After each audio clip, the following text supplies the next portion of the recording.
soo dhawow khadadka tareenada casriga ee magaalada Addis Ababa waa markii ugu horeysay oo tareeno noocan oo kale ah la keena dal ku yaala wadamada ka hooseeya saxaraha Afrika. waa tusaale kale mashaariic uu Shiinaha ka maalgeliyay dalkan oo dhaqaalihiisa uu xawli ku socdo.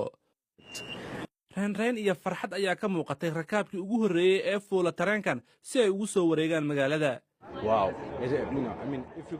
waxa uu yidhi haddii aad dibadda u baxda safka loogu jira gawaarida dadweynaha iyo cariiriga waad arki kartaa marka Addis Ababa tallaabo ayay hore u qaaday.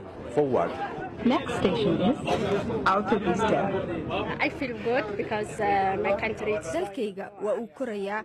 waxaan ku faraxsanahay in aan noqdo gabadhii ugu horeysay oo tareenka raacdo.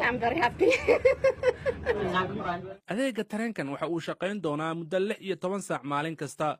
hal khad oo keli ah ayaa shaqaynaya waxaana lagu wadaa in khad kale la fura bil kadib. ilaa iyo 1 milyan oo qof ayaa adeegsan doonta maalin kasta marka uu si buuxda u howlgalo. qiimaha tigidhada tareenkana waxa uu 5 jeer ka jaban yahay tan gawaarida caadiga ah. maamulka caasimadda wax ay qabaan in adeega gaadiidka casriga ah uu gacan ka geysan doono yareynta cariiriga.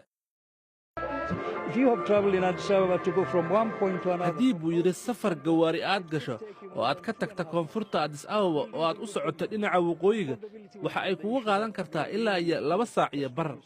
balse hadda tareenkan waxa uu kuu suura gelinayaa in safarkaas aad ku gaarto muddo 15 daqiiqo oo keli ah.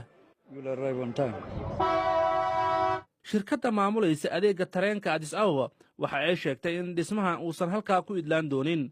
waxaa hadda socdo qorshe lagu dhisaya khadad tareen oo caasimadda ku xiri doona magaalooyinka ku dhow iyadoo Addis Ababa ay sii wadda hamigeeda ah inay xudun u noqoto qaaradda Afrika.